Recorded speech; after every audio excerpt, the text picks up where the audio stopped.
Oke, Assalamualaikum warahmatullahi wabarakatuh. Kembali lagi bersama saya Januar di Menuju Pilkada.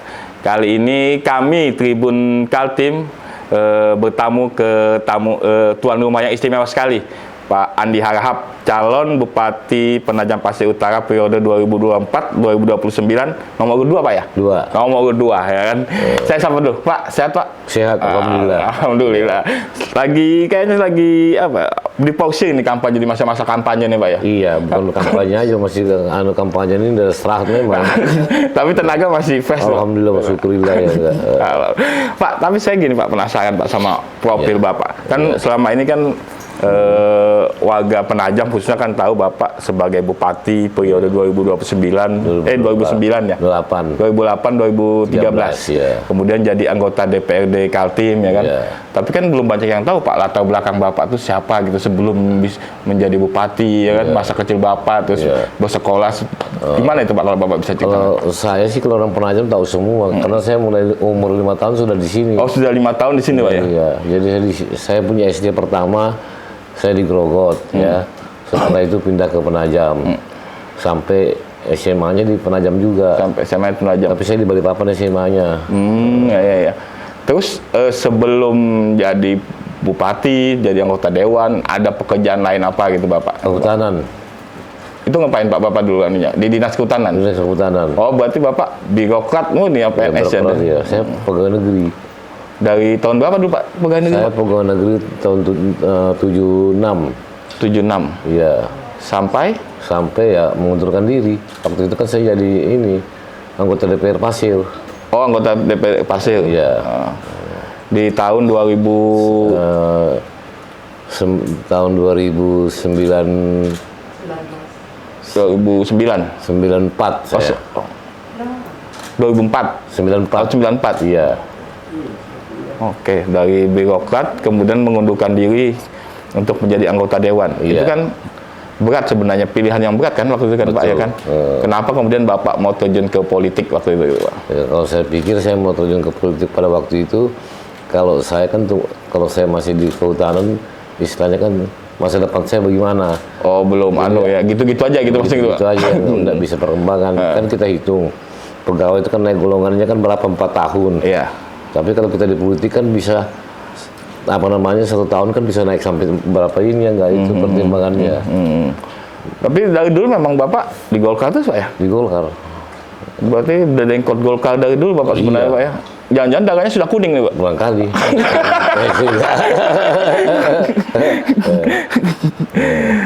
Terus ketika itu jadi anggota dewan, kemudian di 2008 Bapak memutuskan maju di Pilkada PPU waktu itu Pak ya? Bukan, begini ceritanya.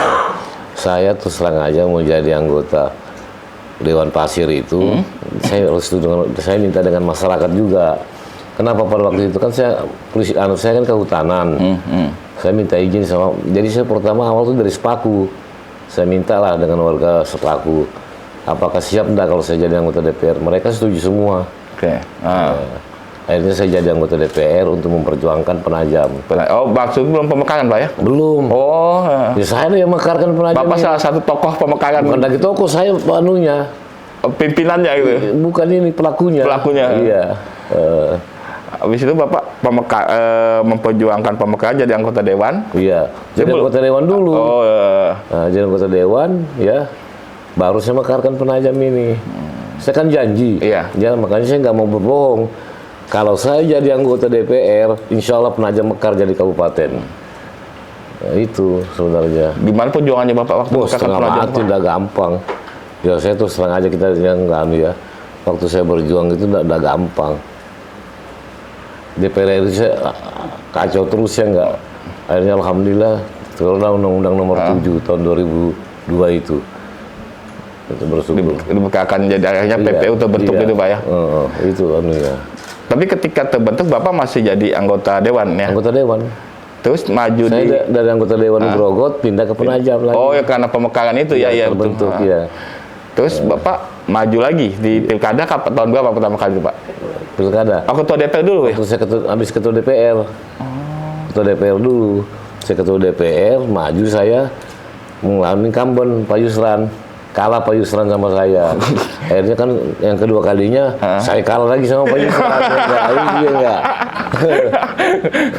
Itu ada di kickback lagi gitu. Iya. Jadi Bapak jadi anggota dewan, ketua DPRD PPU pertama Pak ya? Di sini? Iya, pertama.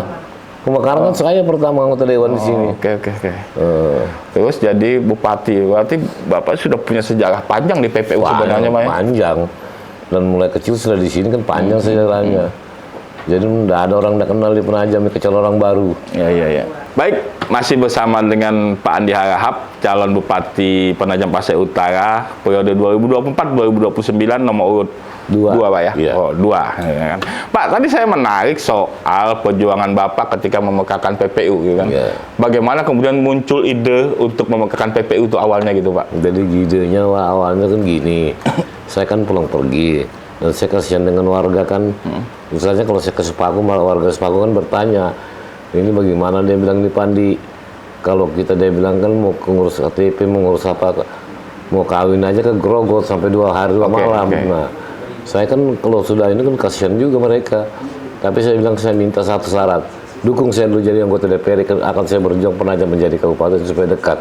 Oke. Iya. Itu Bapak berarti menjanjikan hal itu tersebut kepada warga gitu. Iya. Tapi ada syaratnya Pak ya. Bapak Iya. bisa memperjuangkan Penajam Pasir Utara menjadi kabupaten baru gitu Pak ya. Itu perjuangan Bapak gitu ketika memekakan itu seperti apa gitu Pak? Bapak memperjuangkan itu. Waktu saya perjuangkan itu ya banyak cerita anunya enggak.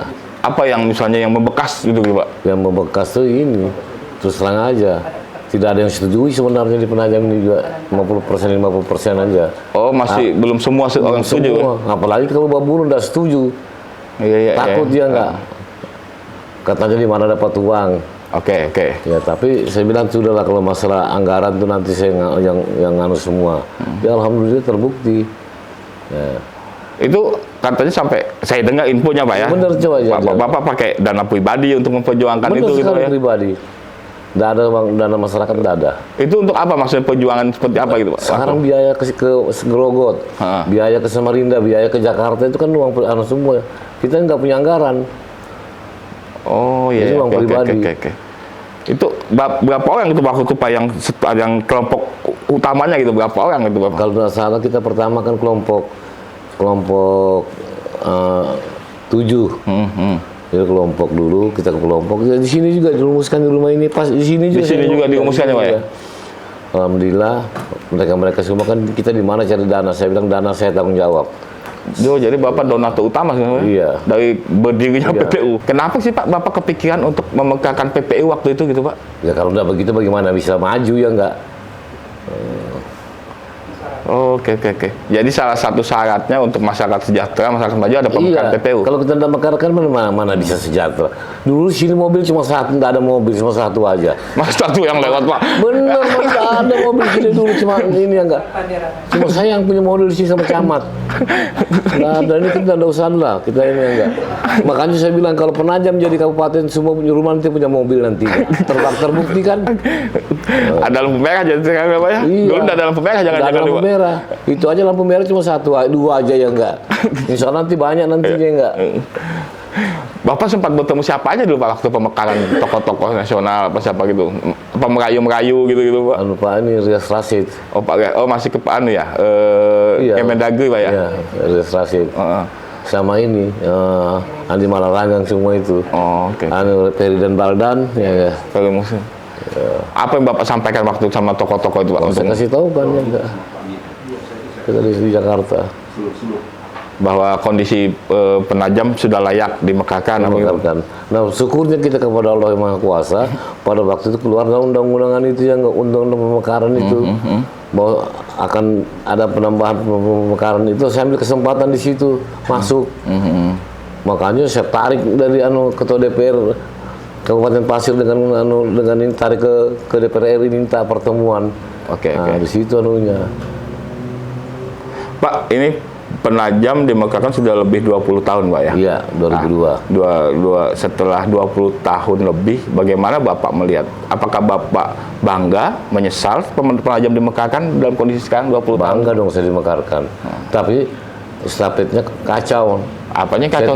Selama saya tinggalkan tidak ada perkembangan. Coba mau pikir apa yang perkembangan selama berapa bupati? Kita kan lihat sendiri. Nggak ada. Malah masyarakat pada pasar pada runtuh semua, nggak ada ininya.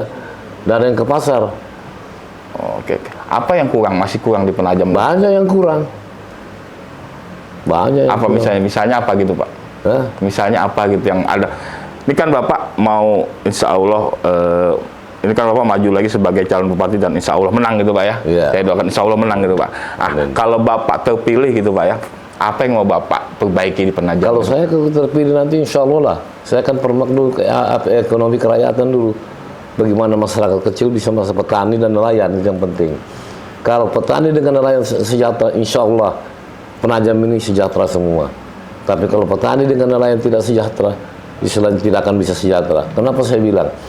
Ekonomi mana bisa jalan? Siapa yang mau belanja di pasar? Nggak ada. Itulah nunya. Berarti yang utama Bapak mengangkat akad ekonomi nelayan, petani gitu Pak ya? Coba saja sekarang ya, selama saya tinggalkan, saya bukan mengembangkan diri. Kesehatan tidak gratis lagi. Oke. Ya enggak. Kembali pendidikan tidak anu lagi. Suasana pupuk setengah mati, ya enggak. Seharusnya sampean kan dengar kalau memang wartawan di Babulu bagaimana, enggak susah ke pupuk petani. Saya dengar, cuma kan saya belum memahami. Kalau dengar dari Bapak kan enak ini ya kan Pak, langsung gitu Bapak. Inilah nantinya kalau saya insya Allah saya diberikan mandat dari Allah Subhanahu Wa Taala, insya Allah semuanya tidak ada lagi yang enggak. Saya akan berjuang untuk demi rakyat saya dan bisa sejahtera. Oke, untuk petani dan nelayan apa begitu Bapak, program Bapak? Kalau petani kan untuk kesejahteraan gampang ya. Pupuknya disiapkan, bibitnya disiapkan, ya enggak. Airnya disiapkan semuanya, ya enggak. Nah, hasil dari panennya kita tampung nanti lewat ini koperasi. Untuk bekerja sama dengan Bulog nantinya. Sama yang saya lakukan 2008. Terbukti semua kok 2008, maka saya bilang tadi malam kan. Saya kan mantan bupati 2008, ada kayak yang pernah saya mau dengar ya enggak? Enggak ada yang berani ngomong ya enggak? Oke, itu untuk petani dan nelayan. Kalau kita bicara kesehatan, apa yang Bapak tawarkan sama masyarakat Penajam gitu Pak? Kesehatannya gratis dong semua ya. Pertama yang sakit juga dibiayai, yang dampingi juga dibiayai. Kalau sehat yang aja yang sakit yang dibiayai, pendampingnya tidak, bagaimana? Itu kayak apa biaya pendampingnya gitu Pak? Biaya pendampingnya itu seperti apa? Kenapa uang rakyat kembalikan ke rakyat kalau ada uang? Kenapa PBD? Untuk apa PBD itu ya enggak? Itu kan untuk rakyat. Iya. Kecuali untuk saya ya keliru ya enggak, tapi ini kan untuk rakyat. Semuanya ya nanti rumah sakit ya transfer ke keuangan yang menyelesaikan. Saya nggak mau dong ya enggak. Iya. Dan kan cuma program saya aja itu. Dan Penajam ada uangnya Pak ya? Ada uangnya. Kenapa? Tinggal kemauan aja. Saja dulu waktu saya jadi bupati hanya berapa PBD saya? Cuma 1,1. Sekarang kan sudah 2,9. Oke. Kenapa nggak bisa? Berapa kali lipat itu? Oke. Tinggal kemauan. Karena uang ada. Ya, ini kembali satu lagi ya enggak. Saya menjadi bupati ini saya bukan kenapa. Satu aja saya takuti, ya enggak. Karena undang-undang kabupaten ini sudah keluar. Jangan sampai istilahnya kan, ya, kalau sempat istilahnya tidak sampai bisa mekarkan 2 kabupaten, kita hancur kembali kecamatan. Oh ya? Ya. Karena sebagian diambil oleh IKN. Nah, itu Bapak sudah punya rencana dong memekarkan kecamatan untuk menjadi 5? Sudah ada, tapi tidak bisa gol. Bupati yang ada tidak bisa gol semua. Padahal kan kita pikirkan dokter semua ya enggak. Saya bukan dokter, cuma sarjana S1 S1 aja, tapi alhamdulillah selesai semua yang saya mekarkan. Tapi Bapak memekarkan kabupaten aja bisa, apalagi kecamatan kan? Oh iya, apalagi kecamatan, betul itu ya enggak. Rencananya mana itu Pak kecamatan yang mau dimekarkan? Nanti mau dimekarkan supaya Babulu jadi 2, tambah 1, Penajam tambah 2, Petung Petung sama ini Patelango. Oke. Terserah di mana mau di Gresik, mau di mana kan terserah nantinya. Jadi ini bisa 3 kecamatan kita mekarkan nantinya. Jadi kayak Bapak satu-satunya calon bupati yang sudah memikirkan pemekaran gitu. Iya. Karena mengingat adanya wilayah PPU yang akan diambil oleh IKN gitu. Iya. Oke. Nah, ini menarik Pak sebenarnya kita bicara soal IKN. Iya. Ya kan? Nah, kalau bagaimana pendapat Bapak dengan keberadaan IKN dihubungkan dengan Penajam Pasir Utara sendiri gitu Pak? Malah bagus. Kenapa? koordinasi kita dengan pusat dong. Bagaimana pengukuran pusat, kita juga bisa, itu kan dananya kan bisa ke bagian kita juga. Karena kita kan daerah penyangga. Cuma maaf aja, saya bukan apa. Itu teman-teman yang ada di sini tidak mengerti. Macam saja kemarin kan, kita kan tahu inti berapa anggaran IKN, 400 triliun kan. Kenapa kita 1 triliun, 1% aja kita ambil kan 4 triliun per tahun. 4 triliun. Kenapa bodoh? Gimana, apa dasarnya? Kita pertanian, perikanan, ya enggak? Oke. Ini kita mintakan, kalau 4 ini kan berarti kan 4 miliar, 1 miliar, 1 miliar. Ini kan sejahtera masyarakat kalau kita lempar uang 1 miliar ini enggak untuk masalah Selesai sudah Pak ya, kalau dapat dana dari IKN itu Pak ya, penajam. Iya, selesaikan apa susahnya? Iya. Ya sila pendekatan aja kita antara pemerintah daerah dengan pusat. Kami mendukung, cuma dengan cara kami mohon istilahnya kan jangan sampai ada nanti pangannya beli lagi dari luar. Kami penajam siap, tapi kami minta dana. Nah, itu ya. Penajam siap gitu ya. Oke, masih dengan Pak Andi Harahap, calon Bupati Penajam Pasir Utara nomor urut 2 ya. Pak, kita nyambung lagi soal IKN ya kan. Dan keberadaan IKN kan sebenarnya sedikit mengancam PPU gitu Pak, karena 2 kecamatan itu diambil gitu ya kan. Satu kecamatan diambil kan. Satu kecamatan Sepaku diambil dan Sepaku dengan Samboja. Sepaku ya, oke. Nah, artinya kan PPU ini kekurangan kecamatan gitu Pak, ketika nanti diambil itu Pak ya. Nah, harus ada pemekaran untuk kecamatan. Nah, apa janji Bapak misalnya untuk pemekaran kecamatan di PPU gini Pak? Insya Allah kalau saya diberikan istilahnya terpilih kembali jadi bupati, saya akan perjuangkan lagi memekarkan 2 kecamatan ini kan tanggung jawab saya. Ya. Dan Bapak punya pengalaman untuk memekarkan wilayah gitu Pak ya? Ada, istilahnya bukan punya pengalaman, ngerti lah. Ngerti gitu ya? Oh iya. Dan Bapak yakin Bapak satu-satunya calon bupati yang paling mengerti untuk pemekaran? Nah itu saya udah berani, sebenarnya saya itu yang ingin saya tanyakan kepada mereka semua. Nggak berani sejauh cuma mengatakan dia tidak mengerti, jangan juga, tidak boleh begitu. Kita mau tanya, sanggup nggak dia? Kalau dia sanggup, bikin dulu pernyataannya. Oke. Ini mumpung di Pak di depan kamera, Bapak bisa buat janji kepada masyarakat Penajam soal pemekaran itu Pak? Bisa, insya Allah kalau saya jadi Bupati Penajam Pasir Utara, ya, insya Allah jangka tempo 1 tahun, insya Allah Penajam 2 kecamatan bisa mekar. Oke. Penajam tidak jadi gabung lagi ke Sepaku Pak ya? Tetap ada PPU gitu Pak ya? Tetap ada. Oke. Cuma dalam jangka waktu 1 tahun. Oke. Tidak perlu menunggu lama gitu Pak ya? Udah lama. Kabupaten aja cuma 2 tahun, apalagi ini kecamatan aja. Bapak sudah tahu Pak, misalnya cara-caranya gitu untuk memekarkan wilayah? Sudah tahu saya semua. Istilahnya jalan tol lah nanti kita bikin ya enggak. Itu mungkin salah satu alasan kenapa Bapak maju sebagai calon bupati lagi? Itu saya takut kenapa? Kalau di mana kita berusaha payah kemarin nyawa ataupun taruhan kita hadapi untuk jadikan kabupaten begitu hilang begitu aja kan bagaimana? Ingat loh ya, undang-undang kalau sudah dicetuskan bisa mendadak ini hari detik ini bisa langsung keluar suratnya mau bilang apa kita. Sebelum keluar itu harus kita berjuang dulu untuk mempertahankan itu.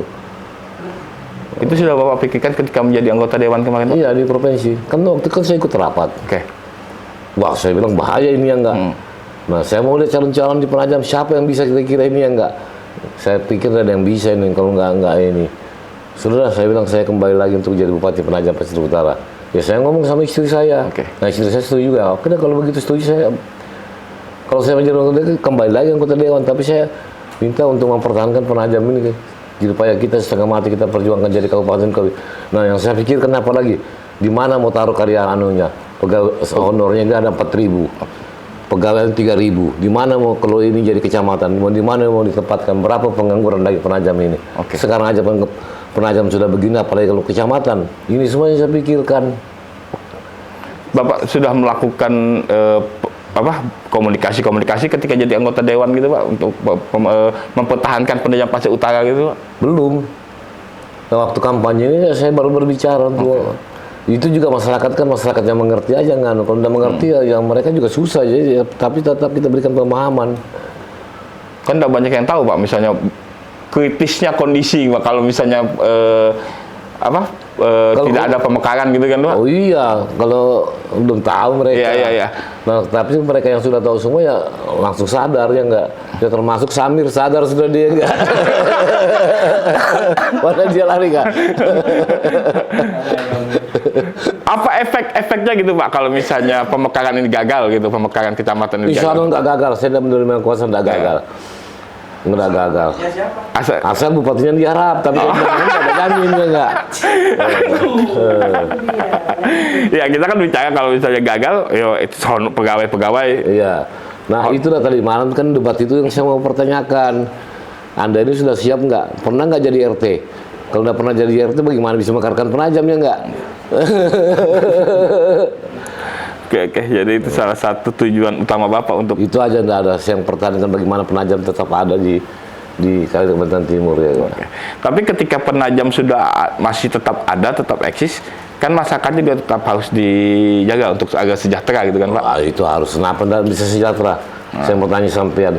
APBD kita sekarang sudah 2,9, 1,1 aja bisa sejahtera, apalagi 2,9 kenapa tidak bisa? Cara pengaturannya saja sebenarnya ini yang enggak. Oke. Bapak punya program-program dong sudah dong untuk Sudah punya dong. ketika nanti menang Insya Allah menang sebagai Bupati PPU gitu, Pak. Insya Allah ada sudah program saya. Apa misalnya Pak dari sisi Kita benahi dulu peraturan ASN-nya, kita benahi yang baik, yang betul-betul mengerti, ya, yang memang jurusnya ke situ. Kalau jangan lain jurusnya ditaruh di situ, bagaimana bisa jalannya enggak? Oke. Nah, sesuai dengan fungsi-fungsi mereka nanti kita atur semua, baru kita atur kembali lagi masalah petani dulu. Setelah itu baru nelayan. Sesuai dengan program Prajogo kan ketemu semua saya punya program. Iya. Kenapa? Saya bisa ambilkan uang dari pusat nantinya. Pak Prabowo kan janji, ya, sesuai lapangan. Terus saya beli lagi beras dari luar. Nah ini yang saya mau pakai apaan sampean Pak? Tolong saya dibantu ini ya enggak? Kira-kira bagaimana pendapatnya? Apalagi PPU bisa jadi lumbung pangan IKN gitu Pak. Insya Allah dulu aja sudah terbukti kan lumbung pangan. Iya. Baik. Nah, tapi saya baca ini Pak, ada beberapa program Bapak yang menarik sebenarnya. Bantuan keuangan bagi pemerintah desa 3-5 miliar. Ada uang nggak Pak Penajam? Ada. Coba sampai dihitung aja. Berapa desa di Penajam? Berapa desa di Penajam? Saya sudah hitung berapa desa. Enggak. 46 desa gitu. Nah, coba kalau kali 5 berapa? Banyak itu Pak. Banyak berapa? Bentar. 200-an. 200? Iya. Kenapa enggak? Gaji pegawai kan cuma 560. Kan masih kalau coba kita hitung berapa? Kan belum sampai tuh. Kita punya uang kan 2,9. Itu baru belum kita utak-atik itu nanti APBN, nanti APBD 1 kan masih bisa masuk. Itu misalnya mereka diberikan bantuan keuangan khusus, itu bisa mensejahterakan masyarakat khususnya di desa gitu Pak. Saya rasa bisa. Sedangkan sekarang ini aja begitu kan sudah bisa. Tinggal dibenahi aja tata administrasinya. Oke. Itu ada 19 program unggulan ini Pak ya? Iya. Nah, terus ada juga BPJS Plus dengan memberikan bantuan jaminan di luar tanggungan BPJS. Ada. Semua kan uang masih banyak itu. Itu aja, makanya saya bilang kan persemboyan saya uang APBD ya tidak usah dibuat untuk pembangunan, tapi kita buatkan untuk kesejahteraan masyarakat, ya enggak. Pembangunan di mana, kalau orang tanya di mana pembangunan, ambilkan APBN, ambilkan APBD 1. Apa susah? Iya. Menarik ini pemikiran Bapak Pak ya. Iya. Jadi APBD untuk masyarakat, pembangunan infrastruktur dari APBN. Iya. Kenapa? Saya dulu waktu bangun kantor semuanya kan dari mana? Itu APBN semua. Nggak ada APBD, APBD 1. Ini jalan aja 2 jalur ini enggak. Ini kan APBN semua. Iya. Ini misalnya pemikiran konstruktif seperti ini misalnya yang jarang dipunyai orang gitu Pak ya. Misalnya ini kan APBD disatukan misalnya untuk belanja langsung, belanja tidak langsung. Iya. Dan Bapak memilah hal itu gitu iya, ya. kita pilih dulu. Jangan sembarang ngomong dong kalau kita ndak aminnya enggak. Makanya kita kan harus tahu berapa anggaran yang ada di Kabupaten Penajam, berapa duitnya. Baru kita atur berapa ini, sudah bisa ini masukkan di sini. Ini kalau mau diperinci. Oke. Pak, tadi sudah Bapak sudah ngomong percepatan pemekaran itu sudah Pak ya, desa dan kelurahan untuk menyelamatkan kondisi PPU secara umum Pak ya. Terus ada santunan kematian dan kecelakaan bagi petani dan nelayan dan UMKM. Ada. Itu juga Pak ya, di program Bapak ada. Iya. Itulah saya bilang kan uang ini cukup kok. Cuma kalau mau dipakai pembangunan tidak cukup. Makanya pembangunannya pakai APBN. Pakai APBN dengan APBN 1. Nah kita, pula-pula kita ya membuatkan perencanaan. Yang enggak ada jangka pendek, ada jangka panjang. Tapi saya tidak mau juga, saya bikin program itu harus ada komitmen dengan Bappenas, jadi kan ada ininya. kalau saya baca dari program unggulan Bapak ini kan rata-rata menyentuh petani dan nelayan gitu. Benar sekali, itu tujuannya. Seberapa penting genting kondisi nelayan dan petani di PPU? Sangat penting. Ekonomi kerakyatan itu kan ya dari petani dan nelayan. Itu sebagai apa ya? Utama dari pergerakan ekonomi di Penajam. Fondasi utamanya gitu, Pak. Fondasi utama. Nggak bisa. Makanya sekarang kan Penajam ini kan mengharapkan APBD. Makanya nggak jalan. Daya beli nggak ada, sudah hilang. Tapi kalau kita gerakan ini, ekonomi kerakyatan nelayan dan kita subsidi, berapa sih subsidi nelayan, berapa sih subsidi petani, kan ini masih banyak. Lebih banyak menguntungkan. Oke. Pak, tapi ada yang menarik juga nih Pak, saya baca Pak. Umroh dan wisata religi gratis. Ini buat siapa nih Pak? Masyarakat. Masyarakat secara umum apa gimana? Nanti kita lihat siapa yang punya jasa di PPU, 20 tahun kita naikkan dia umroh atau haji. Saya mau pindah ke PPU bisa nih Pak? Boleh, kenapa?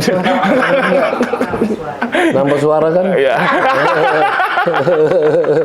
Tapi yang penting saya dapat umroh gratis dong Pak. Hah? Dapat umroh gratis Insya dong. Allah, ya enggak. Tapi biar kalau bupati itu kasih umur gratis. Amin. Dulu ya enggak? Iya betul. Nah ini ada lagi Pak. Apa? Untuk RT nih Pak ya. Peningkatan insentif pengajar ngaji, posyandu, imam masjid, marbot, penjaga makam, dan ketua RT gitu. Ya. Jadi ada insentif khusus nanti untuk mereka Pak? Ada semua. Sudah kita hitung semua. Jangan asal amon-amon aja, kita anu semua yang kita hitung sudah itu dengan anggaran yang ada di Kabupaten Penajam Pasir Utara ini. Itu belum kita mainkan APBN dengan APBD 1 loh. Ya, ini cuma APBD Penajam mampu 19 program ini mampu bisa 2,9, coba kamu hitung aja lah. Saya punya, jadi tidak buta-buta program saya ini. Coba hitung anggaran kita kan 2,9. Hitung aja sudah kalau saya ngomongin yang kalau tidak benar nanti kamu datang sih tempeleng saya. Mantap. Iya, yang dapat Bu Anu nantinya yang sudah punya ini jasa. Oke. Apalagi? Pak, terakhir nih Pak, saya tanya nih, beasiswa dengan satu keluarga satu sarjana. Itu siapa sih enggak. Kalau itu kan dulu waktu saya juga sarjana juga semua. Yang penting kan dibiayai. Oke. Sekarang ini kan banyak kan anak-anak kan putus sekolah enggak dibiayain. Tapi kalau gratis pendidikan kan berarti udah masuk di situ. Sudah kita hitung semua. Kemarin saya waktu gratis saya siapkan anggaran 30 triliun, itu enggak habisnya cuma paling tinggi 20 triliun. Masih kembali lagi jadi silpa. Oke. Jadi seluruh keluarga di Penajam minimal punya satu sarjana gitu ya? Insya Allah. Luar biasa. Luar biasa Bapak nih Pak. Oke, pemekaran sudah gitu kan, kita bicara soal pemekaran, kita soal bicara program Bapak ya kan, kita bicara soal sejarah. Saya punya pertanyaan terakhir gitu Pak. Ya. Pak, di 2045 kan Indonesia ini memasuki masa Indonesia Emas Pak ya. Ya kan.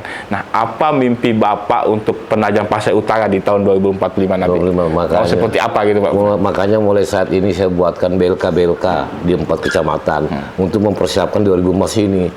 Itu saya buat BLK. Kenapa? Untuk mendidik nanti generasi muda ini ada sudah anunya, yang putus sekolah sudah ini siapnya enggak.